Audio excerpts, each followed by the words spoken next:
He called animal control. He would spend the rest of that week thinking about that call and what would have happened if he'd followed through on it. Luna was a 3-year-old Great Pyrenees, white and enormous, 95 pounds of composed, slow-moving guardian instinct. She had been bred for the role and had embraced it with a sincerity that sometimes felt philosophical. She moved through the house with the deliberateness of an animal that had thought carefully about its responsibilities and accepted them. She guarded the yard. She guarded the cats. She had, from the first afternoon, guarded Rosie.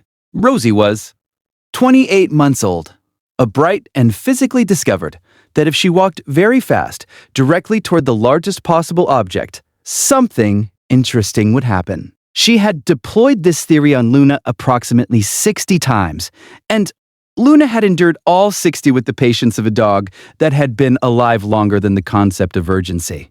Which is why the Tuesday afternoon in March was notable. Rosie had a cold. Low-grade fever since Sunday, 100.1, within the range their pediatrician had said to monitor, but not to act on immediately. She was irritable in the particular way of a sick toddler, not distressed, just reduced. She had eaten half of lunch and abandoned the rest. She was in the living room when her father, Glenn, heard the sound. Not Luna growling, not Rosie crying, a sound he could only describe later as weight being placed, the specific sound of a large dog positioning itself with intent. He came in from the kitchen. Luna was sitting directly in front of Rosie. Not between Rosie and the door, not across the room watching, positioned in front of her, approximately 18 inches from her face. Facing her, Rosie was sitting on the carpet. Luna was sitting too, but her sitting had a quality to it that Glenn could not name immediately. Gathered, forward, the posture of an animal that has selected a position and will not be moved from it. Rosie looked at Luna. Luna looked at Rosie. Glenn said, "Luna, come." She looked at him, then looked back at Rosie. He moved toward them. Luna didn't growl, didn't snap. She shifted slightly to maintain her facing position as he circled and stayed. Her eyes went back to Rosie's face and stayed there with the focused attention of something reading. Glenn pulled out his phone. He was a reasonable man who had just watched a 95-pound dog plant itself in front of his sick 2-year-old and refused to move. He called the non-emergency line. If you stay for stories about what animals sense before we do, you're in the right place. Subscribe so you don't miss the next one. His wife, Nadia, came downstairs. She was a registered midwife, 11 years of practice. She looked at the scene the way she had been trained to look at things, finding the anomaly, mapping the context.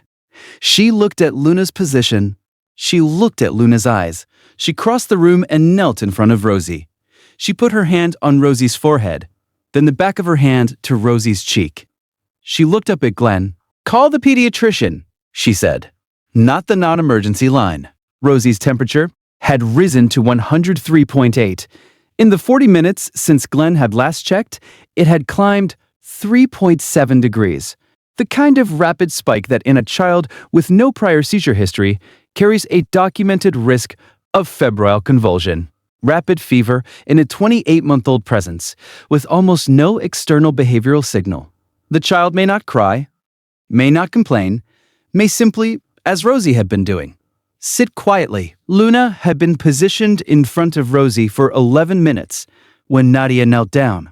At the emergency pediatric appointment, Dr. Terence Aduwale, pediatric neurology, explained the mechanism. Dogs detect fever onset through thermal and olfactory signals, the change in skin temperature, the shift in metabolic compounds in exhaled breath that accompanies rapid immune activation. The behavioral response you're describing, he said, looking at Glenn, is consistent with a dog that detected a significant physiological change and took a guardian position. This is a documented response pattern in dogs with guardian breeds and livestock protection lineage. He paused. She was trying to stay close to her charge when she detected something was wrong. She wasn't threatening. She was protecting. Glenn was quiet for a moment. He thought about the phone call he had made. He said, I called animal control. Dr. Adewale nodded slowly. He didn't say anything about that. He didn't need to. Has your dog ever done something that made no sense until it was the only thing that made sense? Tell us in the comments. These stories deserve to be heard. Rosie's fever was treated. They managed it carefully over the following 2 days, monitoring, returning her temperature to normal, without incident. No seizure, no escalation. Caught, as Dr. Adewale put it, in the window where catching it makes a difference. Glenn and Nadia drove home in a silence that was not uncomfortable, but had weight to it. Nadia said. She was doing what she does. He said, I know. He had known it. Some part of him.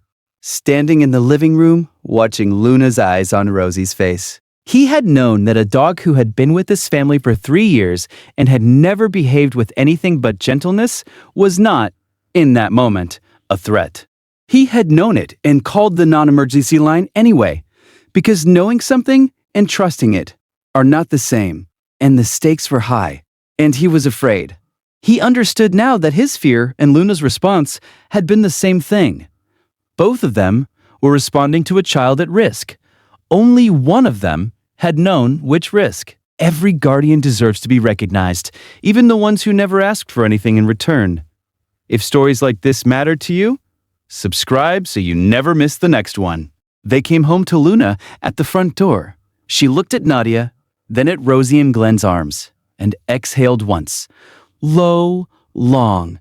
The specific exhalation of an animal releasing something it had been holding. Then she went to her place in the living room and lay down and slept in a way she had not slept in 3 days. She had been keeping watch. Now, the watch was over. She had done her job. She put it down. Tomorrow, the story of a dog that nobody in the shelter wanted. And the family who almost didn't take her home. And what she did on the 47th night.